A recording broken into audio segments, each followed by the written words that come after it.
Dear friend, this is not a confession. I have nothing to confess because I don't feel guilty. I just need to write this down to clear my thoughts. Maybe then I'll be able to rest. It's 3 o'clock in the morning. I'm sitting in my room staring at the ceiling. My eyes burn from exhaustion, but every time I close them, I see her eyes. Maybe if I write about them, they'll finally leave me alone. Those eyes, they were the reason for everything. They were brown, a deep, dark brown that looked golden when sunlight touched them. I can't remember her favorite things or small details about her life, but those eyes, I'll never forget them. She used to complain that brown eyes were dull. I always told her they were beautiful, and she would roll them in fake annoyance. After a while, I stopped saying it, but I never stopped believing it. Her eyes weren't beautiful just because of their color. They were beautiful because they told the truth. She could never lie to me. No matter what she said, her eyes revealed what she really felt. At first, that honesty made me love her even more, but later it became the very thing that destroyed us. She started coming home late at night, smelling like alcohol.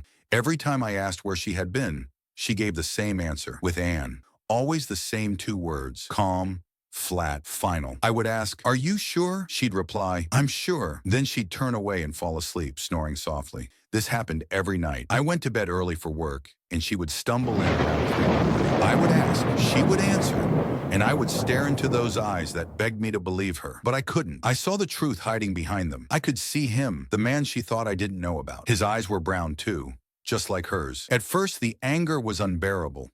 It burned inside me, slow and deep. But over time, I stopped feeling anything at all. I didn't confront her. I didn't shout or accuse. I just waited. I wasn't a bad man. I wasn't cruel. I just couldn't stop watching those eyes. Then came the night I'll never forget. It was 3:34 a.m. I was lying awake, staring at the old clock on the wall. The clock is ancient, a family heirloom. The white paint is cracked, and the pendulum shaped like a horse hasn't moved in years. Still, it ticks, tick, tock. Then I heard her keys in the door. She struggled for a bit before realizing I'd left it unlocked. I heard her purse hit the counter, her bare feet on the stairs, her slight stumble at the top step. Tick, tock. At 3:38, she stood outside our bedroom door. Then it creaked open. She stood there, her figure dark against the faint light from the hallway. "Where have you been?" I asked quietly. She didn't answer. I said, "Where have you been?" She stayed silent for a moment. Then suddenly, she started to laugh.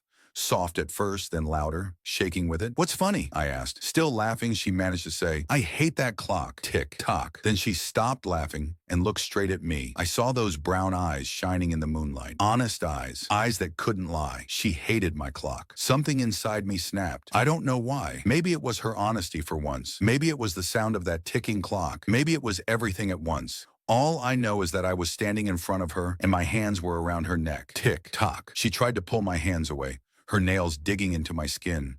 Her eyes were wide, full of fear. They were still telling the truth, even then. I couldn't look away from them. I watched as the life drained from them, as the brown turned dull, and the light disappeared. Tick, tock. Then it was silent. She went still. I didn't even realize her feet were no longer touching the floor until I let go, and she fell. I don't know how long I sat beside her, maybe minutes, maybe hours. Her eyes were still open, staring at me. Empty now, no lies left. Eventually, I lifted her onto the bed. I lay next to her, waiting for her to wake up. It's been 2 days, and she hasn't moved. Her skin is cold, her eyes are glassy, but they still watch me. I don't know what to do. I only know this.